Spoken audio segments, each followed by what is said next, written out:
Hey, Mar. Andrew! What's going on? You get divorced again, I heard? Yeah, I did. Want to talk about it? Yeah, I do. All right, ready? Here you go. Welcome. Do? The Happy? Never After. Pod. Podcast is one word. I know, but that's why it's funny. Welcome to the Happy Never After podcast. I'm trying to be sports reporter. I'm trying to get hired. Oh, goal! Hi, Andrew. Oh, there it goes. Hello, everybody. I'm Andrew. You could be like, can you do Boomer Z's from WWE? What do you sound like? This is crazy. Everything great down here. God. No, but I can talk like this. A normal reporter for NPR. Ooh, that's a good one. Thank you. You can barely hear your lisp. Because I hide it. Because this is my professional voice. Unlike my... You know who you look like? Who? That Adams character. Yeah, I know. Yeah. That's what it is. Yeah. Did you notice that? Marshall's here, too. Hey, Marshall. How you doing, man? What's that? Adam? Ansley Adams? Adam? Wendy Adams. Yeah.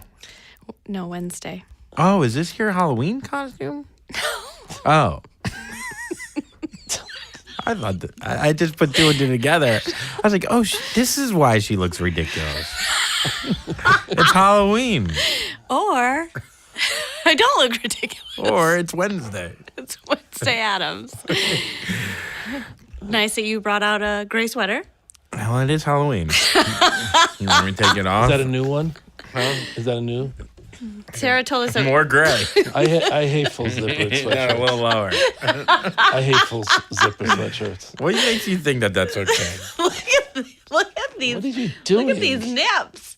Look at them. Look at I got nips. You try to them suck your own multiply. tits? Do you try to suck your own tits? Sure. Hey, You could do it? Oh! Not that fat. I feel fat today, though. Yeah, what's going on? Are you not shitting again? Huh? Oh, yeah, because you're off your meds, so you're not shitting. Yeah, I'm off my meds, so I'm not shitting worse than I gained back weight. Talk about giving me depression. I don't know. It's a lot up and down with me. You know that. I feel good, dude. I'm telling you. I'm dealing with my shit, Mara. I know. I'm so proud of you. I'm really proud of myself. You got an AIDS test. You Got don't my have blood AIDS, work done. blood I work. met with the accountant about my taxes. I'm not taking shit from nobody. Ain't taking no shit from nobody. I'm fucking working on my They're shit. like cool runnings. Yeah. Yeah. It feels good to like do that. It's weird. It's empowering, huh? It really I is. feel like a real lady. Dude, I've been avoiding like the main problems forever. And like those issues then spread out like tentacles or like tree things. Tentacles. Testicles. Cool. Branches. Branches too. Tentacle is like an octopus. Oh, like a fucking dinosaur. Just kind of like So like my main problem is the octopus body, but then the mitochondria of the my life. tentacles and then everything, and it's like, oh, I'm not dealing with the roots. Yes. You got to deal with the roots, people. Yes. You can't just Band-Aid it. You can't. You can't. And taking medication was not No, that's just a Band-Aid. right. That would have Yeah. been a Band-Aid. If I just took the medication and then didn't get the blood work or went Or with get the your met with the taxes accountant done, or whatever, Yep. I would have been like, oh, I feel great, but not really, because inside I'm really just sad still because I didn't deal with it. Fucking, you know. Yeah. You got to deal with your problems. Yeah. I'm sick and tired of everyone being like, Becky, you know, you don't deal with your problems. But I was like, I went to my accountant. Well, first I got a latte. Yeah, you gotta get a latte. I got a latte. I don't get anything. If I don't have my coffee in the morning, I'm like a monster. I am a monster. Sometimes I'm like, I tell my coworkers, like, don't talk to me until I'm done with my coffee. And I just, like, never drink my coffee. Sometimes I pour my coffee on my own body and I let my skin burn because, like, I mean, who has the money to get, like, tanning? So I just, like, burn my skin, and it looks so good. You look so good. I burnt my skin today. You look so good. I poured 9 gallons of coffee on my face. Oh, my God. You look so good. Thank you. Oh, my God. You look so skinny, Like, too. I think it's, like, my underskin. I think you lost, like, What do a they lot call of that? skin. Germis? I think it's my undergermis. It's definitely the germis. It's definitely my undergermis. I think it's like epigermis. I think it's my epidural. Endogermis. Endogermis. I don't know. I just feel like I have this glow since like the coffee melted away, like all my skin. You do. Thank you. You do. You're too nice to me sometimes. Well, I'm on a lot of drugs. What are you on? Oh my God, whatever the doctor will give me. Oh my God. Or You whatever I sucked his take when dick he's- again? You sucked his dick again. Well, he turns around and I'm just like, I got all that. What else am I going to do? I have to get my Adderall. I'm so hungry. Remember when you sucked 9 guys' dicks for a half a pill of Adderall? I know. It was You were crazy. That was crazy. You're crazy. You're crazy. No, you are. You're so crazy. You know what's crazy about you? Sucking 9 dicks. You know what's even crazier? What? It's when I was like, when my friend Samantha was like, you did 9 dicks for half an Adderall. And I was like, I know, I should have asked for a bottle. You got to know your worth, you know? You really do. Yeah, it's kinda Honestly, not. I'm going to be completely honest with you. If you suck 9 dicks, you could get 3/4 of an Adderall for sure. Like why? And TMJ. Yeah, well, who cares? You know, well, you know what? You could always get your wired jaw. Yeah. You know how you get your. Remember when you got your jaw wired more open so you could put more dicks in your I mouth? know. Remember I wanted that? a whole pill. I know. You got a whole pill when you put 15 dicks in your mouth. It was so good. The wire days are good days. Oh, they're so good. Your skin looks good. What are you doing? You pouring hot tea on your face? I am. Green tea, though. Green tea. Oh, my God. You're always ahead of the curve. I know. It's matcha. Is that matcha? It's matcha. Matcha. Matcha green tea. Oh my God. Like, I was like, what is matcha? And then I read somewhere that it's greener. I know. And it gets like way hotter. Oh my, why? I don't know. I think you know what it is. I don't know It's the the science. temperature. Yeah. I think I just saw your pussy. I just saw your pussy. You definitely did. There's 9 dicks in there. Your dicky look. Your pussy's like a lot of dicks over there. I saw your pussy, I think. Anyways. Anyway, Thanks. You made my God. day. I went to Detroit. Yeah, how'd Yeah. that go? It Your old was stomping grounds? my old where stomping you grounds. sold cars to poor people? I know, for way too much money. It was weird. I thought it was going to be fine. It was very weird. A lot of nostalgia. Yeah, it was crazy. I went to the old dealership where I got shot at. And Where you bought her. you bought her. You bought her. You bought her. You want that car and you want to lose your family? You You bought her. Can't pay your kids' hospital bills? You bought her. You bought her. Tough shit. Tough shit. You're in a convertible. It's 10 degrees. You bought her. Enjoy that. Oh, yeah. It was bad news. No engine? You You bought bought her. her. Oh, you bought a rear-wheel drive in a really snowy climate? You bought her. Oh, no wheels? You bought bought her. You didn't even buy a car. You bought her. You got to put this Yeah, down will you because people want to see your I face. know, you fucking idiot. Oh, my God. They want to see your face and my pussy. We gave them both today. Yeah. Whatever. Who cares? Yeah, who cares? It's just a pussy. It's just a puss. I show it on Instagram at More Merrick. Follow me there. Yeah. Mar J. Merrick, isn't it? No, Oh, that's my name. just though. your email. Yeah. Okay, so you go to Detroit. I went to Detroit. I You drove went- there.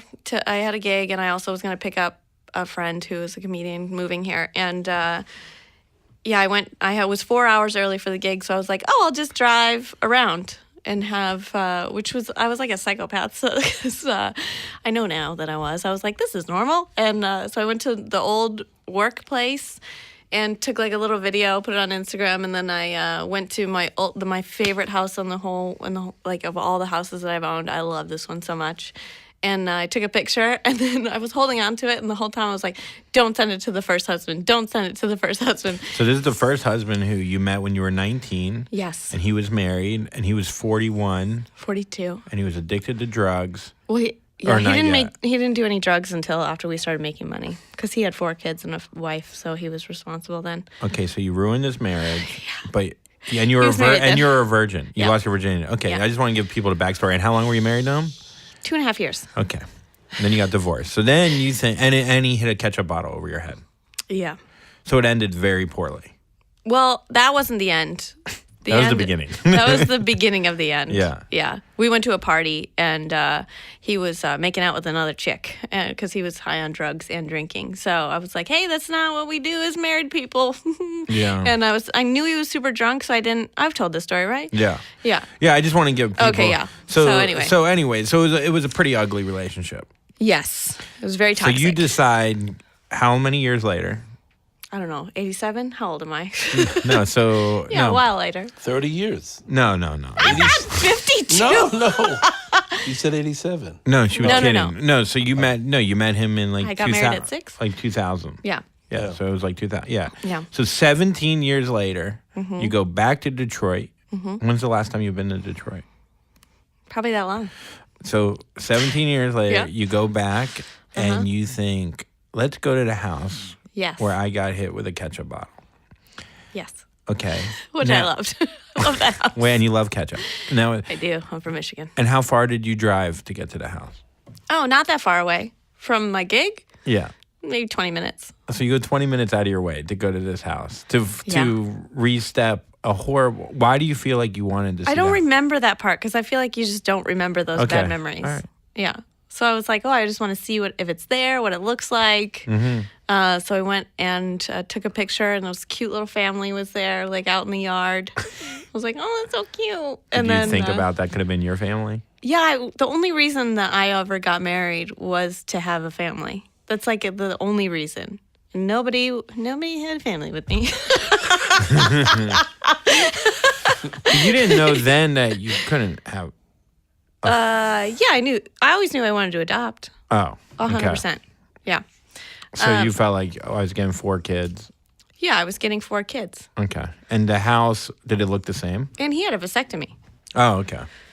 Yeah. Like, So you could just come all in you. well, it wasn't cum, but yeah. Wait, guys should It's come. just, yeah. don't know. But Why are you if looking at me? I'm not if he had a sure. vasectomy, there isn't sperm, so it's not like, So what it's is like it? not Is it a- liquid? Did they yeah. just It was like it's like lemonade. really? It's like more pissy? Yeah, it was a little less Interesting. sticky.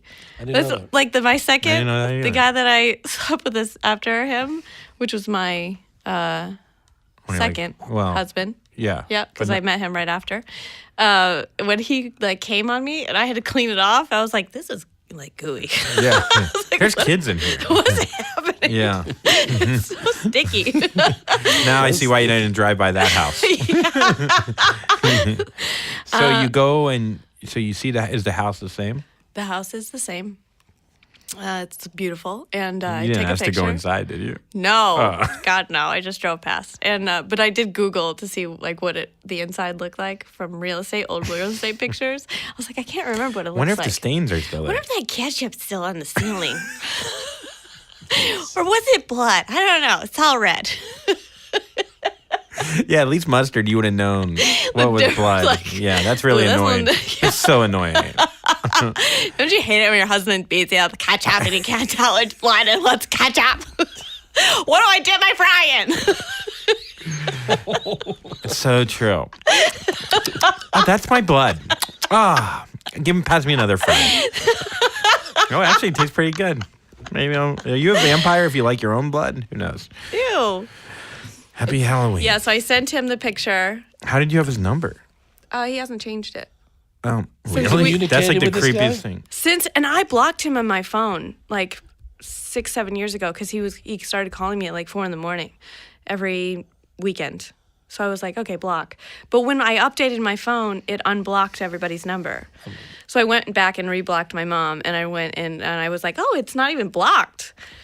So I texted him the picture of the house with nothing, just the house. And then he wrote me back during the show, like 4 hours later. And he was like, is this today?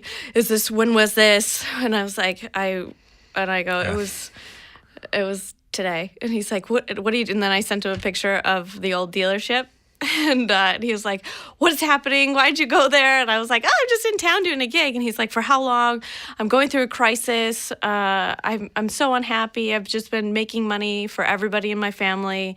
And nobody takes care of me. And you're the only person that understands me. And I need to sit down and talk to you about what to do with my life. And I was like, I was texting you to fuck with you. I don't know how this turned around on me. Yeah. Like, what, Oh, yeah. what happened here?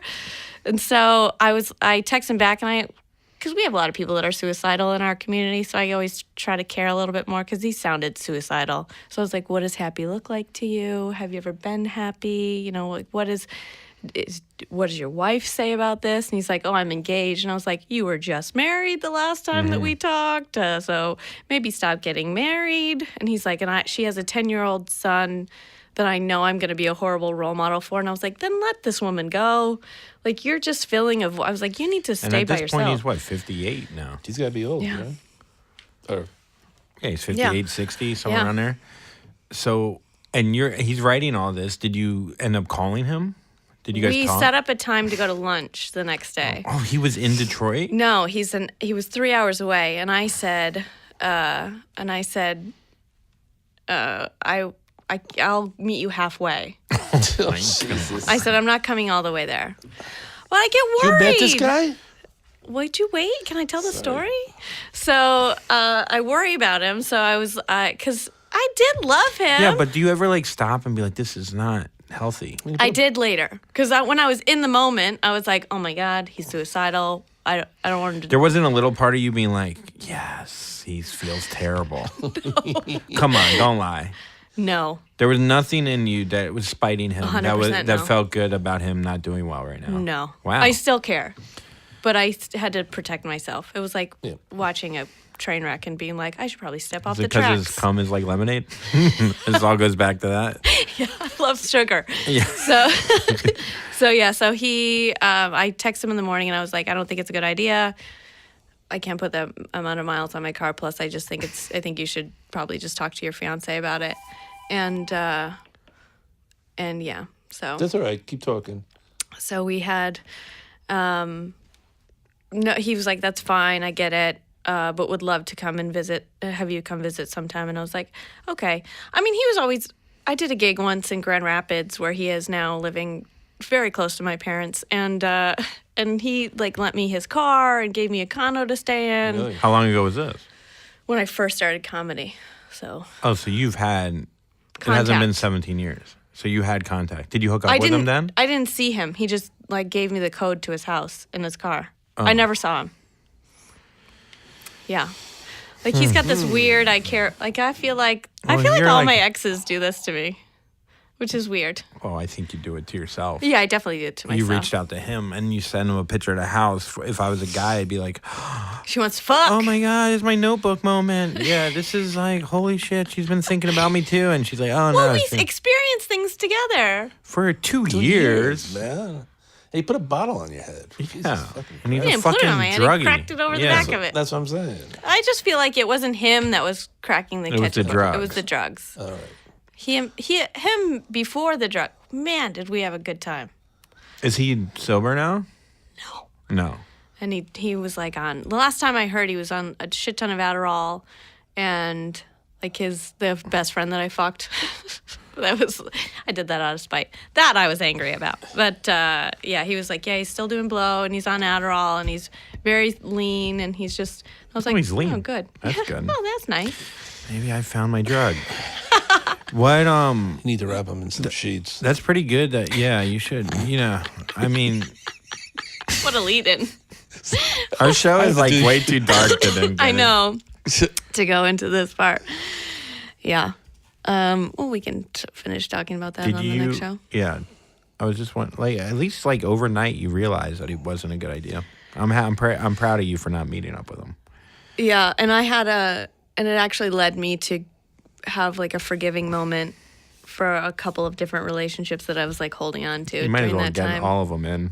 I know. I still think you should talk to someone about that. But anyways, you know what else we should do? But you know why I think you're so relaxed about it all? It's my not even my about new bedding? I think it's your new bedding. Yeah. I think that I do actually get really good sleep now. What color sheets do you have? I What color? only buy white. It's the Luxe. I bought Brooklyn in sheets. Luxe. what is It's what the is higher- the best color for stains? Well, probably black, Black. right? No, Except cum stains, then. cum shows in Yeah, black. they show Yeah. up, man. You probably want a cream. A cream? Yeah. Yeah, that's a good. But I don't like cream. I like pure white. Okay. But there's a lot of different, there's every color you want, right? Where you got them? Yes. You got them Brooklinen. online. I got them online Yeah, at just, Brooklinen. just say it. I love my Brooklinen sheets. You can try these sheets, and I know you'll love them too. Brooklinen.com has an exclusive offer just for my listeners. Get $20 off and free shipping when you use promo code HAPPYZ at brooklinen.com. In fact, Brooklinen is so confident that you'll love your new sheets that they offer a risk-free 60-night satisfaction guarantee and a lifetime warranty on all of their sheets and comforters. Do you want to go? No, I'm good. There's no reason. Yeah, there you go. There's no reason not to give these sheets a try. The only way to get $20 off and free shipping is to use the promo code HAPPYZ. All one word. At brooklinen.com. That's BROOKLINEN.com. Promo code HAPPYZ. Brooklinen. These are the best Sheets ever! Exclamation mark. Seriously. I like when you do it together. Yeah, no shit, Thanks, Marshall. thanks. We're best when we're together. Yeah. Yeah, that look that he gave me before, like, oh yeah, I knew that was gonna work. I knew that would be good. Anyways, I go give you a fucking compliment. brooklinen.com. Happy Z. Yeah, they're fucking awesome. Yeah. That works. Yeah. Is our guest is on the phone? Yes. Hi. Hello. Hi. Hey, How Mar. are you? Thanks. Hi. Good. This is my friend Hi. Lisa. Hi, Lisa. I'm Andrew. Hi, Andrew. I know Lisa from Los Angeles, but she is in somewhere else, closer to here, I think. I don't know exactly where. Pittsburgh, yeah, Yes, Pittsburgh. Pittsburgh. Real big Steelers fan, this one is. Yeah. Hell yeah. Hell yeah. Hell yeah. Welcome to the show. So Thank you. I just for all of our listeners, this is going to get a little heavy. So just want to give you guys a little warning. We love it. We love all the light and energy, but we got to get the real shit out there too. So, Lisa, you were in a long-term relationship, yes? Yes. Okay. And then you want to tell us about it a little bit? How did you guys meet? Sure. So he was and this was, gosh, I was in my late or mid-20s at the time, and he was my boot camp instructor at the gym. Yeah, she's Sexy. real hottie patati. This I one know. is real. Was he shirtless when you met him? No, but coincidentally, But she was. he started some boot camp program where there was some big poster of him shirtless that they were using to promote the program. That's and not all fair. I know. The girls were totally into him, but he was like a Chippendale dancer, and I was like, absolutely not. You didn't go to college, and you are a stripper person. I'm not going there. I weirdly pursued me. It was Because you pushed him not away. expected. You were like, yeah, and it didn't. Actually, it happened through Facebook. This is back when BBM was still around, and I think I made a post, or so. I was one of the last people to get rid of BlackBerry and switch over. I was a late adopter there, and he said something about BBM. It was a year after he wasn't at that gym anymore. We started talking. He's also an actor, to add to his resume, his wonderful resume. sounds like a really good winner? candidate, Lisa. I know. He's got good abs. Yuck. He's got good abs. He did have good abs. He did. And he, but surprisingly, the looks I was not having it. I wasn't feeling it, but he pursued me, and very strongly so, and he was very convincing, very well spoken, very charming, convincing me he was different. And on my side of things, I was like, absolutely not. I don't date actors. You've got to be kidding me. And he, it's just like one of those cardinal rules. I was Catholic schoolgirl. I went to private all-girls school, my whole life. Mm-hmm. Do you still wear the right. outfit? If it fits, don't I wish I could still wear that outfit. Holy cow. You just made me sad. Now that is probably as dark as this conversation was going to get. I'm sorry. I'm sure you can fit in. I'm sure you can. I definitely cannot. Well, if you're popping out, that's hot too. It's like, oh, Anyways. Nice fix there. Nice cover up.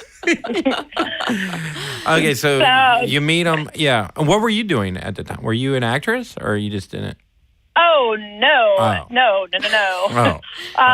I was working downtown, I believe, at Northwestern Mutual. I was doing some financial thing. I think I was in the middle of grad school. I was at Loyola Marymount getting my MBA at the time and going Lisa for marketing. Is a catch. So, Sounds great. if only I could fit into that school uniform. That just disqualifies you. I know. Damn it. Hit me, baby, one more time. Oh, whoops! That's probably not good for this story. I was I was doing my Britney It Spears. dawned on me. Well, that's bad. I hope you don't like Britney terrible. Spears. I don't. Okay. So, anyways, sorry. Oh my God. Sorry. Wow. Just, you know what? Maybe you shouldn't put the I just alcohol. fired Andrew. Continue. Sorry, you won't be on the You're fired. It's fine. We've Everything. been caught on. I probably God. wouldn't even caught it. Okay, so so- yeah, I was working downtown, which is why I was at a gym downtown, and I was getting up early in the morning. It was definitely my A game time, an A game time of my life. And so we started talking over Facebook. That was the first time of my life, well, my adultish life, that I had been single for a year. I just am a long-term relationship girl. I had, once the next, year here, a year there. And I'd been single for a year, which was odd for me, but I was in this empowered place, and I guess that showed. So you were prime for the plucking. I was. The best shape, getting my master's, just really independent. It was the most independent I'd ever been, really. And he just scoped me out and wooed me. And it was pretty much what I thought to be a dream come true. So what happened? When did you go on your first date? So I should have known then, because it was like, he was in between cars, and I'm thinking, we're in our mid-20s, like, you gotta have a car. And Yeah, in LA, you somehow have to have a car. You do. It's LA. It's not New York. Exactly. I know. I think back and I'm like, oh, Lisa. But he was, it was just, he was really, really, really good at what he did.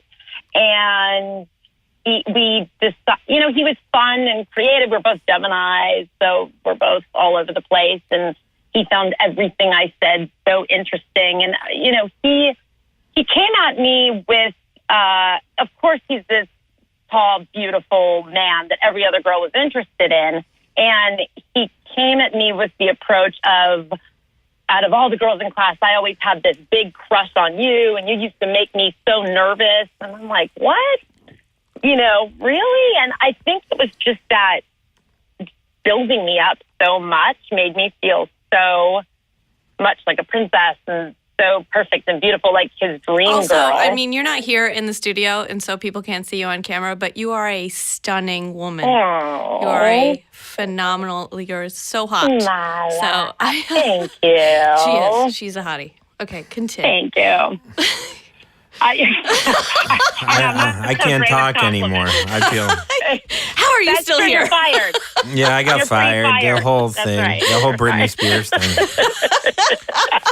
I'm sorry. I'm just looking at your pictures right now on Instagram. Okay. I'm going in deep. So he was in between cars. You're hanging out. Yes. Yeah, and it was just this approach that I'd never had before from, this stunning man that everyone else adored, big smile, just, and willing to do anything very creative. Actors are actually kind of frightening because they are They can manipulate every situation. Yeah, they get it. I think that's why they go into that field, because they understand like on-screen romance and all that stuff. It's just and he knows they know how to play it paint out a into picture. real life. Right. Exactly. Like what we see, which the media now portrays as the perfect love or how you want things to be, and they know how to do it and create it for you, even though they don't have a car and they're a complete loser. I had to pick him up. I had to pick him up at like his parents' house kind of situation. It was a disaster. But it was like the Notebook. It was pretty much. Okay, so you have this. How long was it good? How was it? How long did you have it? So it was weird because it was fairy tale for about 2 months, I think. And I literally, after the first date, was like, oh my God, I found the man I'm going to marry. Is this even possible? Like, I couldn't, it was so perfect that it was, and even my friends, everybody that met him was like, oh wow, you two are this amazing, perfect power couple. And just, he enjoyed doing all the things I enjoyed doing and would dress up with me and, go to costume parties and just to the full extent of I go over the top with everything I do, pretty much. I know. I've known you for a while. Yeah, I know. You should see Halloween and theme parties. So we go for it. Okay. It's true. It's true. It's very true. And he was all about it. I mean, he let me put makeup on him and, do whatever I wanted to do. You blow him? So that was good. Yes, a lot. What was that party? That was it was burlesque. It was burlesque, not like makeup, but yeah, burlesque. So 2 months. 2 months is magic. And 2 months, and then all of a sudden, magic with me driving everywhere.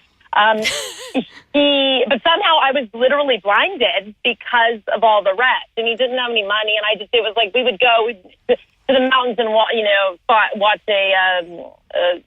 look at the stars, and there would be, stuff like that. We would find things to do, and then all of a sudden, out of the blue, it was like perfect, and out of the blue, he comes to me and says, things aren't going well, or something came up with his ex-girlfriend. I thought I'd asked every question in the book and that we knew everything about each other. And he was like, I don't know.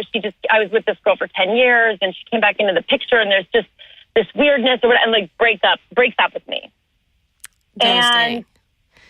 And what's that? I said that's devastating. Yeah, it was, but at least it was only 2 months in. So it was, because I thought, oh my God, this is the perfect thing. And then all of a sudden it's gone. And I was depressed, but I was okay, and eventually I was okay. Eventually, I think it was a month later or something, he comes back and texts me and, that he heard this song and couldn't stop thinking about me. And over the time that I knew you, I felt like this was a pattern of his. Like he would do this. Yes. This was the first time that happened. Yeah, it did. It did happen a couple times, actually. Mm-hmm. And I think that actually is part of the manipulation because it got so twisted. It's interesting talking about it because, after you get in so deep later, you forget all these little details.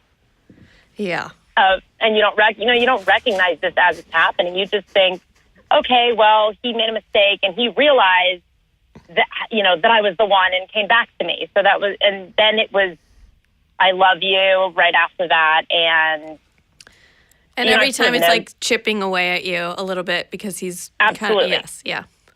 Yeah. But it was that weird. And then something, he said to me one time we were sitting on the couch and he was, I don't know if it was my foot or my hand or something that he was holding and like looking at it going, you're so perfect. I just want to own every part of you, and at the time I thought, oh, how romantic. That is just so passionate and awesome. That's real weird. Not like that's creepy. Like I want your arm in a fridge or something. Yeah.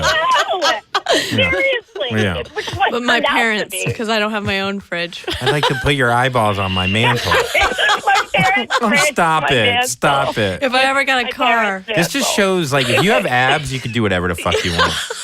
No. All of this is I telling me is like just be know. good looking and you could do. It's like all my friends loved him because he was 6'4" with a huge cock. I don't know what it was. Yeah, he did have a really good personality. He was very good at charming and manipulating. Yeah, he was. So, He was. I think I really do. I think charm is everything. Charm, Yeah. just But knowing how to charm- talk to people.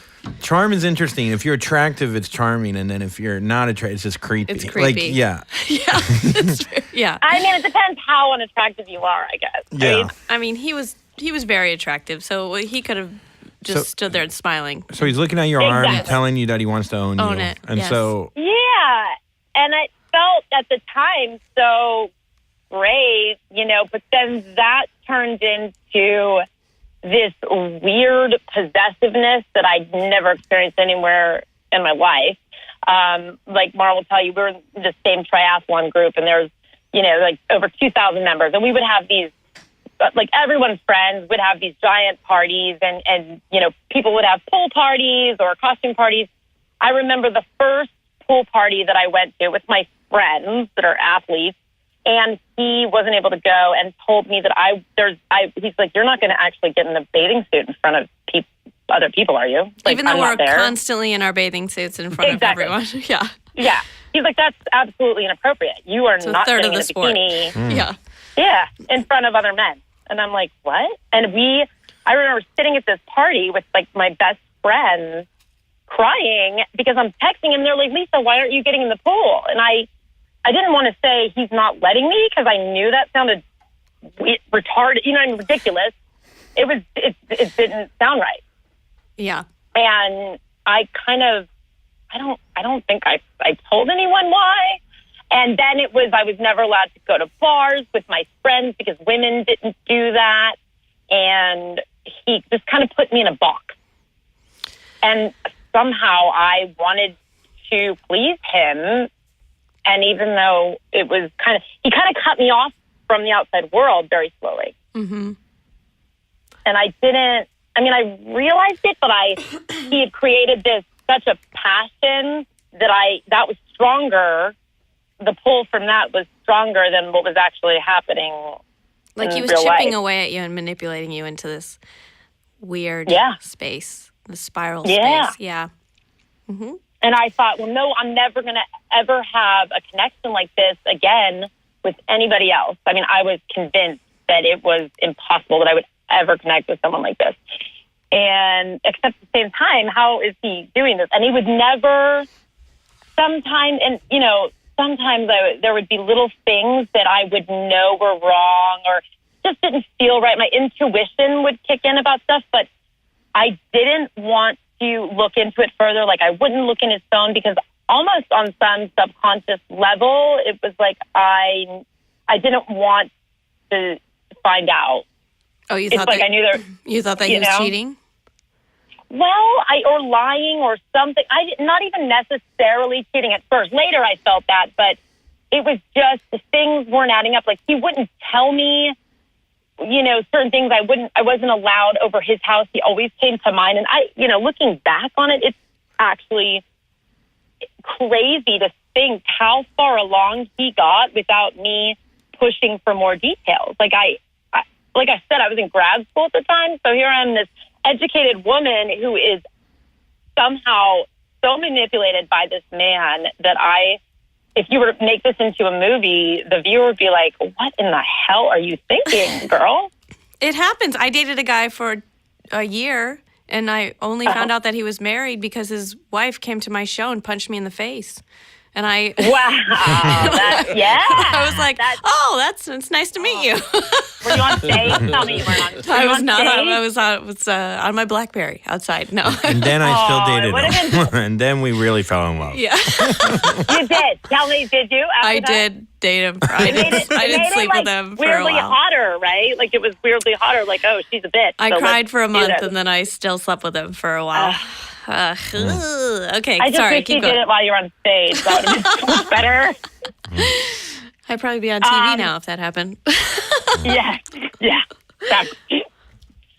So where did I leave off? Where am I? So he's getting possessive. You don't see him he doesn't let you go to his house, and then he just, does it keep getting darker and darker? The weird little details, the weird little things. And something inside me, I could not look in his phone. I didn't want, if I would start pushing too much, asking too many questions, he would get very stern with me and almost like withdraw his love a little bit and step back from me and be a little bit more distant. And I think that's where he created this dependency.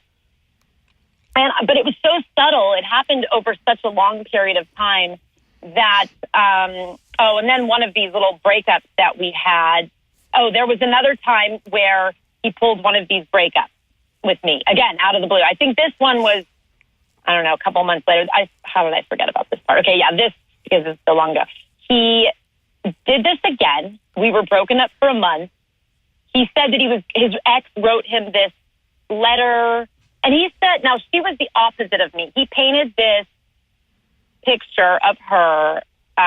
She was a Hispanic girl. He said that he was also Latin, that in their culture, the women are subservient. He would use this and compare me to her and say and I'm Italian, like total opposite. Outspoken. You're a Steelers fan, yes. Exactly. Oh, please don't pin me in the Pittsburgh category now that I've been here. Oh my God, these people. But yes, exactly. And he would start to say, he never, the way he did, he would talk about how she was such a ride or die chick. And actually I'm all over the place Making right now. you feel like you also needed to be a ride or die. Well, right, which I am, but she was subservient, and that made her more feminine and more of a woman. And of course, I want to, you're a woman, you want to feel feminine and womanly. So during that period of time, okay, so we break up again. We get back together. Then he finds out that she's pregnant. He says that I'm so stupid. He tells tells me, we're already back together. He tells me that they slept together one time and that he got her pregnant. And it was this one night accident thing, and he is so saddened because he just wishes it was me and he doesn't want to be with her, and so he has me convinced that, okay, well, I'm just going to have to deal with it. I'll be a stepmom. It happened. It is what it is. And so I think, okay, I'm going to be just a stepmom. And then throughout the whole pregnancy, he and I are together, but he now has this excuse why we can't be together or on Facebook and stuff because it's too much. Their families knew each other, and with the baby coming, it would be disrespectful and yada, yada. And he created this whole thing, which in my mind ended up making sense somehow. That he was still actually with her, but he created the perfect equation. He created, that we're just friends. We're just doing it for the baby. Don't just give it time, Lisa. But also the way, and this is like, I think about the level of manipulation that this man put me through. What he did, he instilled this fear in me to keep me away from her. This is a really sick story. He one time told me, we were sitting at like a Denny's, and he told me this story where during one of his and her breakups that she went and married a guy to get back at him, which was actually true. And that when they got back together, this man said something to him about screwing her in the back of the car or something. And my ex got so pissed off and possessive. And as he's telling me the story, he's like shaking. He starts to tear up. And I'm like, okay, so what about happened? her fucking some other guy when? Well, she married this guy. Right. She married the guy, right? And so they got a divorce or whatever when he got back, annulled it when he got back together.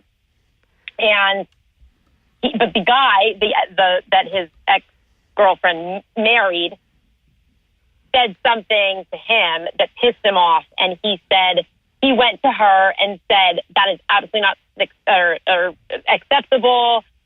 You know what? He's dead. And she's like, go ahead. I don't care. Do it. And that he had him killed or killed him. And he's crying as he's telling me this story in the Denny's, but that this guy, and that he murdered a guy.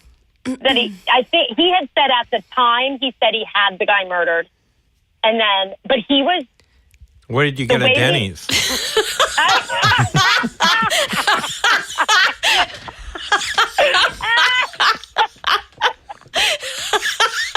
This is where Britney Spears comes back in, starts singing a little bit. Did you get the grand Moves slam? over my hand. Yeah, I think I just had caught. I don't even remember if I ate. I just remember sitting there thinking, this is how sick and twisted he had. I'm thinking, instead of thinking, oh my God, I'm sitting with a murderer, I'm sitting there thinking, oh my God, he trusted me with his deepest, darkest secret. God. Unreal. But this is okay. I know. It was like so crazy the way he told it. And he's like, if you ever repeat it, like, Lisa, I've never shared this information with anybody. So that actually made me feel closer to him because I felt like he trusted me with this information that he couldn't share this with anyone else in the world. And then I was scared to death of her because I thought, what kind of girl is going to okay that and be cool with it? I'm like, oh my God, she's this subservient creature that is like, totally going to just do anything, like stand by her man, is totally cool with that. And so my poor little brain. Yeah, you're the ride or die chick now. I know. Oh, I know. So I'm thinking, and that's so not me. I haven't even ever been in a fight in my life. I'm, just so far from that. And so I was so scared to even talk to her. And he also would tell me that they had this kind of relationship where they would have threesomes or she would let him be with other women because she was so confident that she didn't care because she always knew that he was coming home to her. He would just tell me all kinds of crazy stories. And then... Like making you into the perfect girlfriend. Well, I think he was just using it as a means of control because he knew that was never going to be me, he knew that. But I think it was keeping me away from her, actually, so that I didn't go try to talk to her because he knew that I was this really good girl. At the time, were you picking up the daughter at all, ever? No, not yet. That didn't happen yet because I didn't even talk to her. That's what I'm saying. I didn't know that. So I thought that they were just friends. Well, so 3 years now, it comes to 3-year mark. The baby's already born, actually, and he's disappearing, and he's not where he says he is. Things just started getting worse and worse, and I'm crying, and he's like, "It's good, don't worry. Eventually, once my child gets a little bit older, we're going to let everything out." Well, and I'm scared to death of this girl because one time he told me, she threatened that if you come anywhere near us, she's going to have you killed. And he told me that she had family members in the Mexican mafia that killed people. And, he just put horrible fear. And I, again, believed him. I grew up in a bubble. So, yeah, I wasn't going to mess with that.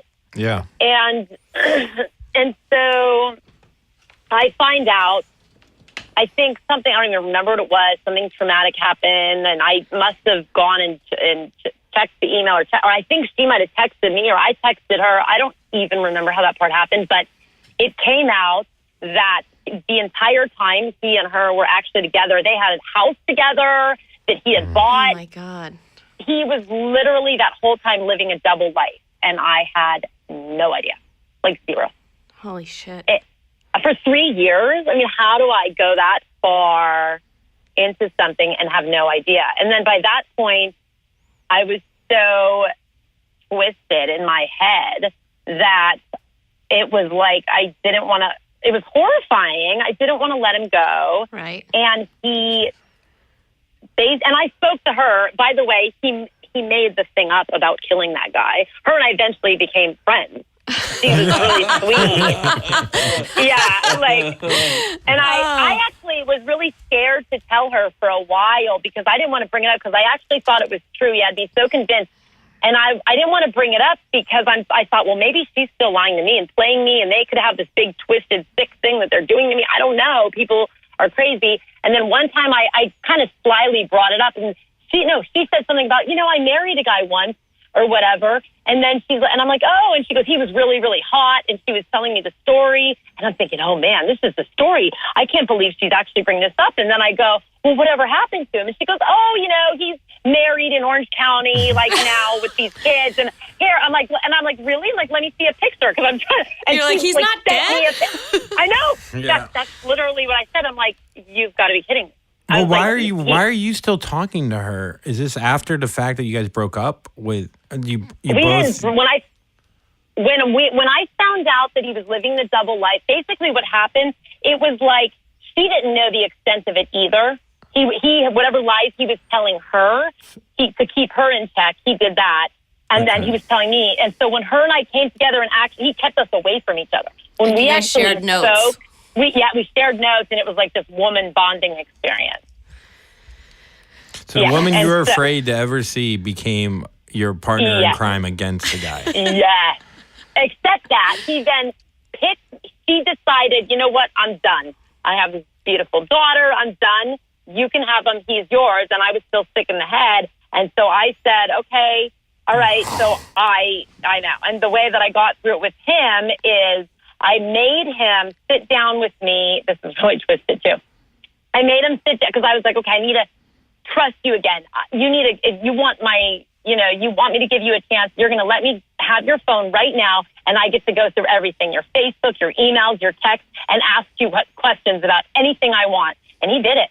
And there were tons of women. He had a whole other third girlfriend that was like a doctor that thought that it was her boyfriend, that he was saying, I love you too. Oh, it was nuts. And then you got back with him after this? Yes. Oh my God. Yes. I was already so sick by that time, and that he had his claws in me so deep by then. I was helpless to it. I really was. So how did you eventually, or did it? Okay, so then what happened after you went through the phone? I know there's more to this story. Are you still with him today? Is he on the phone? No. Oh my God. So he gets I know this. So it becomes like so then one day I go over there. So somehow we get through it. He hates the fact that her and I talk, but she's done with him. And so the more we compare notes, and the more that I never actually told him that I found out about the guy, because I was still scared of him. Like, he's still a scary dude. And well, also I think she had more of a way out, because once you become a mother, you become very protective of your child. So you're like, I'm going to do whatever I have to do to take care of this baby. You didn't have that. She also let him, she wants him to be in the kids, but she still, because he paid child support and she didn't have a job, she didn't have anything. She always just depended on him. She never worked. That's also scary. So she kind of depended on him, and, but all these crazy lies came out, which in a way I felt empowered, but I stayed with him because I was so in love with him. But I became like a second mother to this child, and I would even hang out with her and the child, the daughter. It was like this weird modern family situation. Was there any physical abuse? Well, so that started later. So once there was her and I realized the extent of his lies and manipulations, even though I never brought it up to him, only little things I'd bring up, but anytime I called him out on his lies, because I did so much research on this afterwards and realized he's actually a true sociopath, which, I never knew what that was. I didn't even know what a sociopath was until someone mentioned it to me, and I started looking into it more. All sociopaths are narcissists, but not all narcissists are sociopaths. Right. And I'm basically, for anyone that doesn't know, sociopaths just completely lack conscience. They're psychopaths. Yes. They will do whatever they need to do for personal gain and to get what they want. They manipulate people, hurt people, and literally don't care. And the one thing about sociopaths is they are incapable of change. But they're charming. But they're very charming. Very charming. Yes, they do. And good stories. Yeah, they're murderers. That's why, I started seeing a therapist during all this because I knew it was twisted and felt weird. When I told my therapist that story, my therapist was like, yeah, he probably lied about that. I'm like, why would he lie about murdering someone? It didn't even make sense to him. I'm like, that's ridiculous. To keep you I in line. didn't even believe her. Yeah, but I didn't believe her. I was Yeah. like, he's not going to lie. I thought it was true for so long. So as soon as I figured out his game is when things started to go south. So all the while, like before that, he never even said a cross word to me. It was only, I love you so much. It's just this twisted situation. You are just my dream girl. You're perfect. You're perfect. That was for 3 years, except that he was living a double life and super cheating, and I had no idea. But I didn't know. So then as soon as I started calling him out, things started to dip, and that's when he started to get emotionally abusive. And it took 3 more years for me to get out of this relationship. So, it would just start with really heavily pointing at, but whereas before he would subtly compare me to her, now he was flat out telling me, you are not a woman. You're not half the woman, this person is, or you're pathetic. No one's ever going to want you.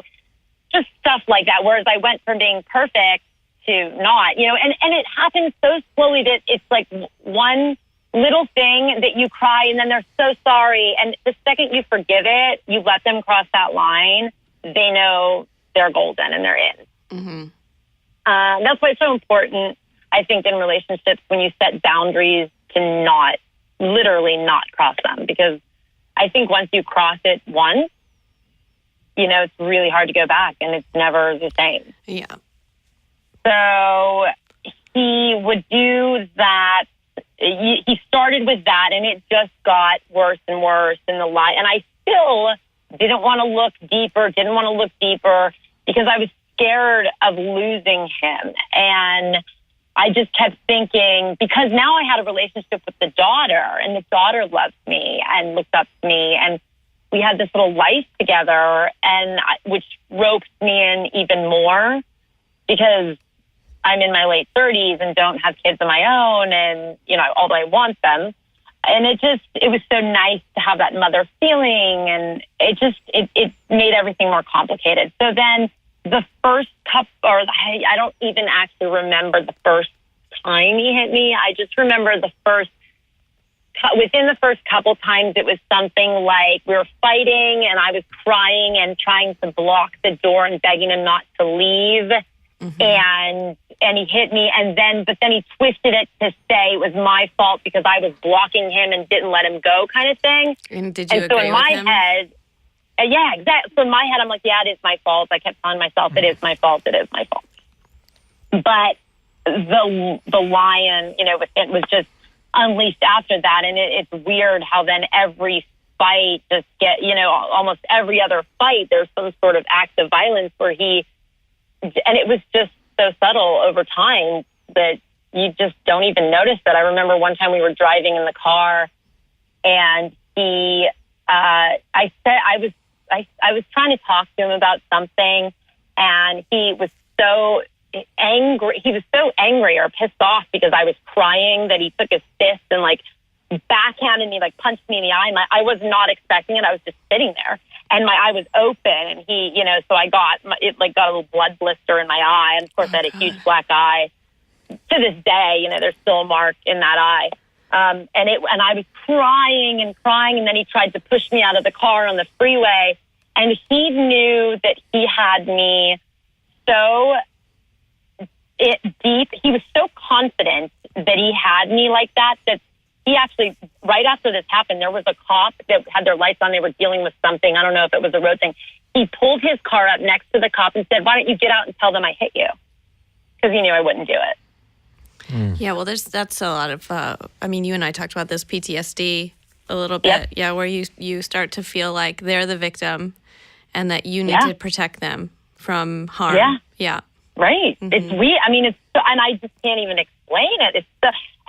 He had, this is another thing about sociopaths. They act like they're above the law. And when people have that kind of confidence, it actually works for them. He never got in trouble. He also had a brother who was a police officer in Los Angeles, and would tell, which then you realize how corrupt they really are, and would basically tell him how to talk to cops. And all he ever had to do was name drop his brother, and he would get off from anything. He was drunk driving on the freeway the wrong way one time and got out of it. Oh my God. Oh, so he got a car? Yeah. Yeah. He was like, stories that he gets Yeah, that's car. all I've been thinking. I was like, how's he getting around? How does he have 15 women with no car? Oh, no. At what point did he get a car? She doesn't know. He had like a jalopy. I think that like at one point he got a little jalopy and then that stopped working. And then I don't even know how he got, because I think I got him a job with, because he's trying to do his acting thing all the while, but not having another backup job. And I got him a job that was providing some sort of income. And then he kind of, he had his hold in every aspect of my life. Even I brought him into our circle of friends and, he would host parties with me and everybody loved him. So I met him through you. Yeah. And people, and that later became a problem, one of the problems of getting yourself out of this, because they are so charming that people don't even believe you. I know that has been a little issue. Like what I left, and I painted a picture of my first husband being an angel, telling people the truth. People were like, no, there's no way. And I'm like, no, he's a monster. But that's why women don't come out, because we get so much backlash. Shamed. Oh, how could he do that? Have you had any backlash? So how did it end up? Like what was the final? Yeah, the final's bad. It's bad. So it took this to get me out. I throw a costume Christmas party every year, and this was not this past Christmas, but the one before that. He and I host. We always have a costume contest, the big White Elephant gift exchange. Were you a schoolgirl? No, it was circus Christmas theme. I was a ringleader. Christmas, it's like circus Christmas. I know. No. I want to be, though. Okay, so yeah, this Christmas. Tomorrow, will you train me so I can fit into that damn uniform? And give me a complex. I have a complex. I don't have a car either, so you might like me. Are you serious? We're going through all of this. I know. But you live in New York. Come on. This is why I booked you. Andrew really likes you. I'll come to Pittsburgh. You just got to fly me down there. But I love you. Okay, so you have this Christmas party. And the last two guests leave, and I said something. And the thing is, I never hit him. I could never hit a person in my life. Obviously, the guy was he did steroids. I would never, if I would feel like if I would hit him, he'd kill me, So all the times he hit me, I didn't even fight back.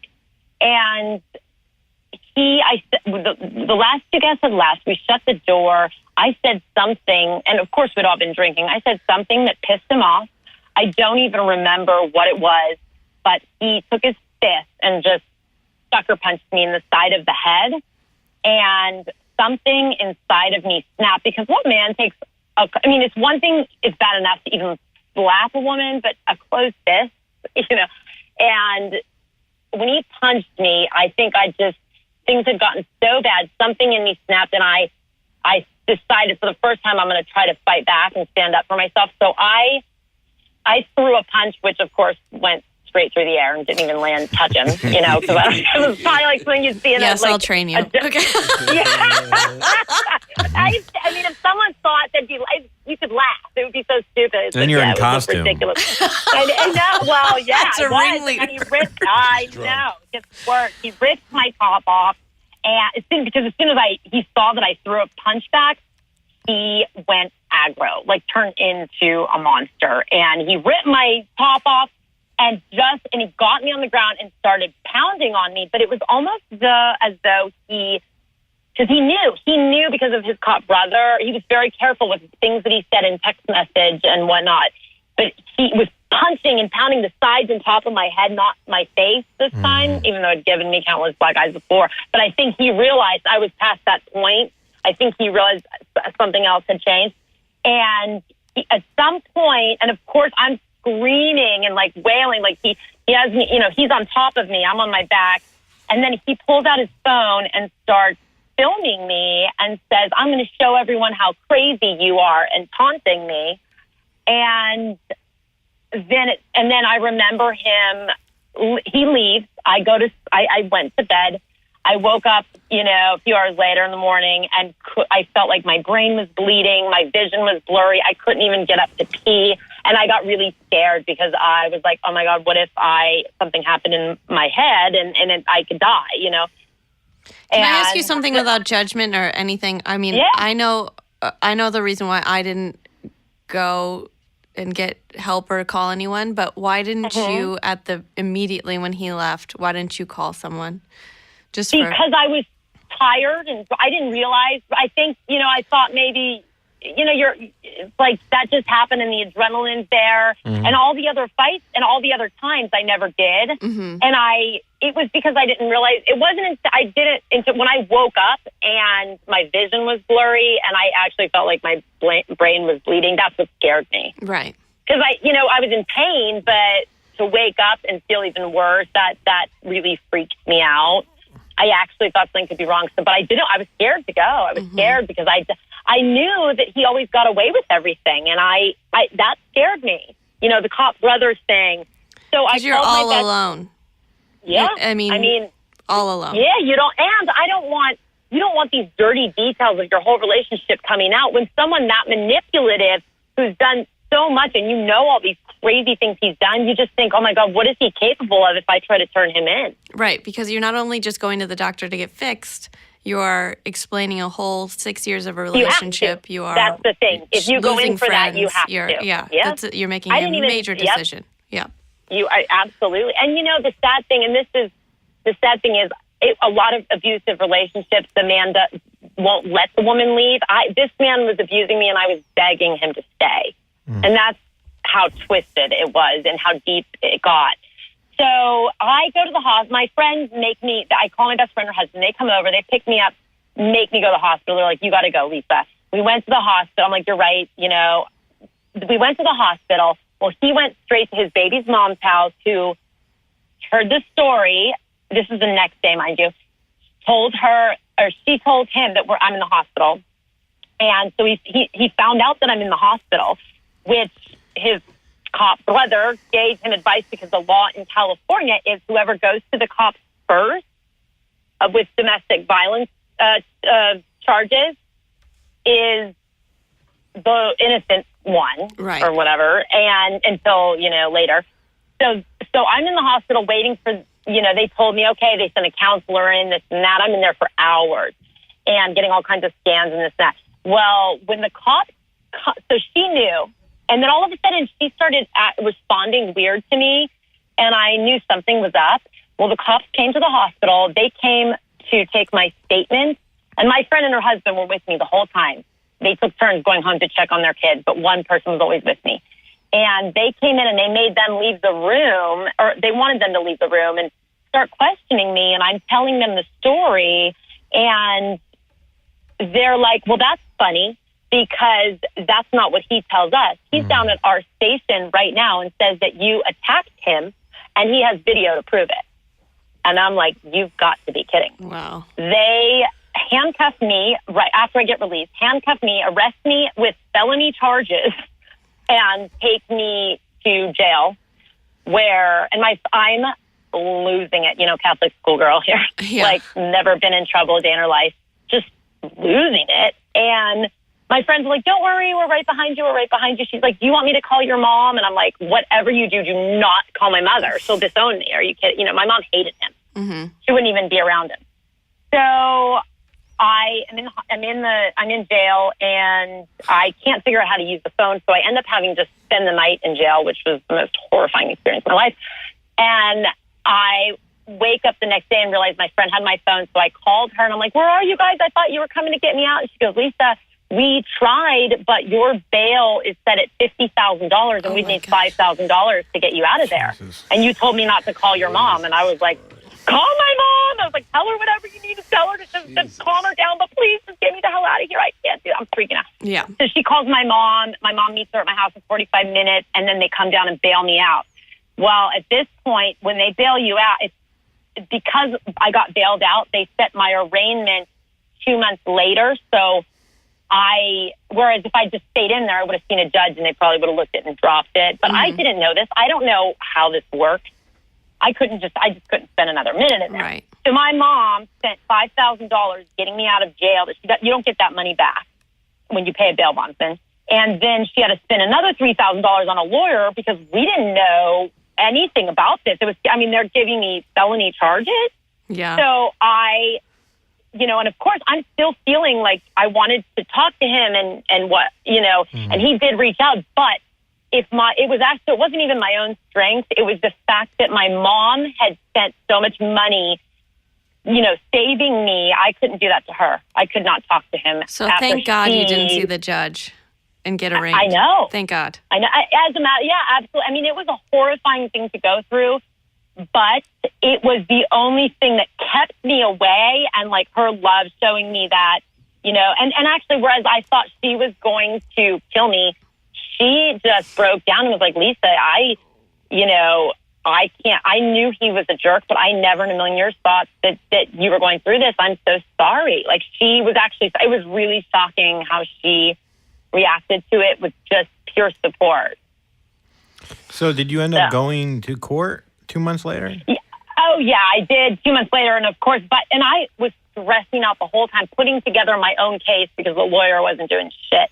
And I, was pulling up all past abuse things. I was thinking, oh my God, because people were telling me, oh, they might try to get you to take it down to a misdemeanor and take a plea. And I'm like, I'm not, taking a plea. I didn't do anything. Plus, you anything. had documented all of your black eyes and everything. I did when they were happening in case of it, right? But I had to dig through all, 6 years of crap to find all that. So I did, and the DA just, they threw out the case. They threw it. But, I didn't know that was going to happen, and it was so scary because, you just don't know. Yeah. You have no idea what's going to happen. That's so crazy that if he goes to the cops first. Yep. And I couldn't do anything. I couldn't press charge until that whole thing was over. I couldn't turn it. I asked them, I'm like, can I press charge? Nope. Because he knew that. And now here's the thing. I'm like, if I attacked him, you're telling me, first of all, if I attacked him, he's going to stand there with one hand filming it, pull out his phone and film it. If I'm attacking him, people being attacked don't do that. They run away. Or and then they use their hands to protect themselves. To push you. Exactly. Yeah. And then why didn't he go the night before? He waited until I was in the hospital and knew he did that to protect himself. So it put me through, all of that. And then it was, of course, but it saved your life. Absolutely. Yeah. I went to every support group known to man, of course.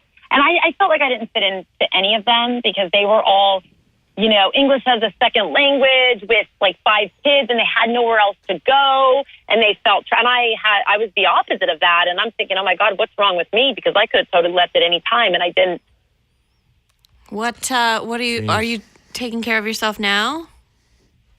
Oh yeah. My mom even, she went and got me a therapist, she was paying out of pocket like $100-something a week for me to see this really good therapist. And I went to all these support groups, and I heard stories of women who actually got murdered, because of it, and their family members were in there. But all of the groups that weren't my thing, I actually found this Buddhist practice that helped me out. It kind of, taught me to love myself, whereas people would always be like, you have to love yourself. And I'm like, that sounds great, but how do you just do that? Yeah. Mm-hmm.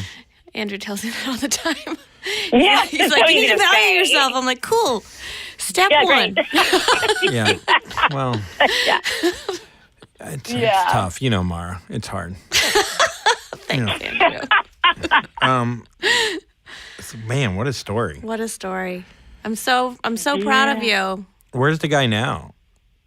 Yeah, so he, probably, of course, right after he's begging and all this, and blah, blah, and then, a month later, he got some new girlfriend to mooch off of, and is still doing his acting thing, but she's, in that world, and I think helped him get bigger up into it. Now people is this tell me Antonio Banderas? He looks like him, kind of. He does, kind of. I'm sure. He's a Spanish heartthrob. Are you, Yeah. man, Well, are you in a relationship now? I am. that's great. With the polar opposite, which has its own world of problems. An Irish guy with a car. Yeah, you kind of. Yeah, She's very pale. I don't even She think hates he'd it. know how to throw a punch. He's 0% jealous. I'm like staking him, like, be jealous, be jealous. You don't want me to go out, do you? Oh, man. Babe, have fun. Okay, well, I think you should probably still be in therapy, Lise. I know. Choke me. You fucking loser. Say you don't have a car. I know. Take me to Denny's. I'm sick of these nice restaurants. Oh, God, I love you so much. Thank you for sharing your Yes, story. thank you so Love much. you Thank you so too. much. Yeah. So what do you think? I mean- what do you think the steps are? If you could give one piece of advice to ladies that might be in the situation and can't see out of it, what do you think? What would you say? You know, it's so hard when you're in it. I think more importantly, when you're advocating, you know, about this kind of thing is to the people around the ladies, not necessarily, because when you're in it, you're in it. It's more about the people around you, because if they listen and, you know, I had friends that were like, we told you to leave him so many times and you wouldn't leave him. And then, so they make it feel like your fault. Yes. It's like if you see someone's in this and you know they should leave, just really being understanding that they can't. It's like a sickness.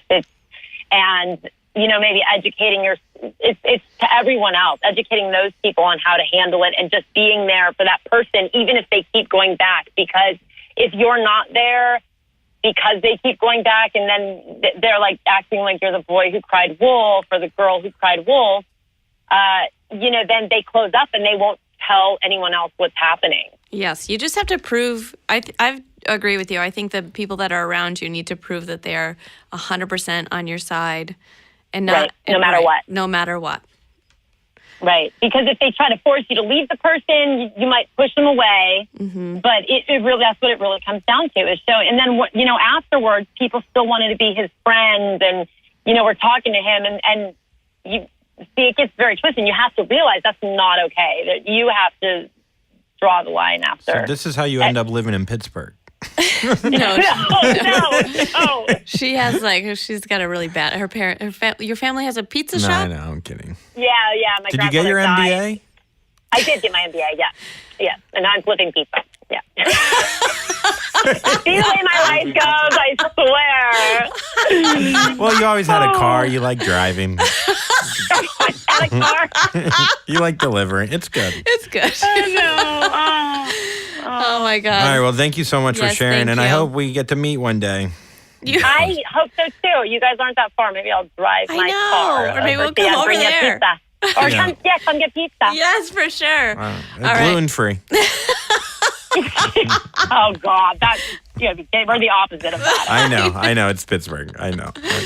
All right. Thank you so much, Lisa. Oh, thank you guys. All right. Have a good afternoon. I'll talk to you often, I'm sure. Okay, All right. all Thanks, right. girl. Thanks, honey. Bye. Bye. Yeah, I know. Crazy. I've known her. I watched the kind of the destruction on social media. I could kind of see what was happening. I've known her and her significant other for quite some time. He was very charming. He was very attractive. I mean, she's stunning. They were the most beautiful couple in our triathlon club. They were, and Triathlon club. it was, Beating the shit out of her. yeah, Disgusting. it was disgusting. And the Cut off great, his balls. yeah. Hang them off Piece of shit. From City Square. I think the worst part is the backlash from within the triathlon Did she club. have hold on. Did she have a concussion or anything? I'm sure she didn't must take have care of something. anything. It's yeah. fucking 8 years of your life, like that prime, and she just couldn't. And she was like getting her MBA. She was doing You always so go many. back to the age, the prime years. No, but she was like getting her shit. Like she would get her MBA. She was independent for the first time, and then. Yeah, and but do you it's see done. how she Just, she didn't have any self-worth still? Yeah. And she he was telling her that she was pretty, like he Oh, was making yeah, her yeah. feel good, and then he would knock her down. So then it became Oh, yeah. he was the only person in the world that cared about her. And it's just like the complexity of the shit, because like my roommate claims that, or no, that sounded bad, that she got abused. She never took the guy to court or whatever, but everyone in our community is like, oh, he's such a nice guy. He was always smiling. He was so friendly. But like people are complex Right. and people can be fucking monsters. Right. And the people that are monsters are really good at looking good. Yes, because they make it their job to look good. So if you're out there and you're dealing with this shit, you could go to your parents. They'll be understanding. Hopefully. Yeah. Yeah. Or they won't buy you birthday cake. Ever. You can write us. Yeah. There are a lot of resources within each city. We will post them on our social media page. So if you need that, I'll put that in the notes on our Facebook page so that if you are in, like Rachel's house in San Diego, we'll take you in, no questions asked. And we'll post different, that's the only one that I know. It's the only one I'm aware of. But so if you're in San Diego. if you're in San Diego, that's the only city that's good for within this. 3 miles of that place. That being said about San Diego, you know what happens in San Diego? Sometimes you get sand on your butthole. I hate when I get sand on my butthole.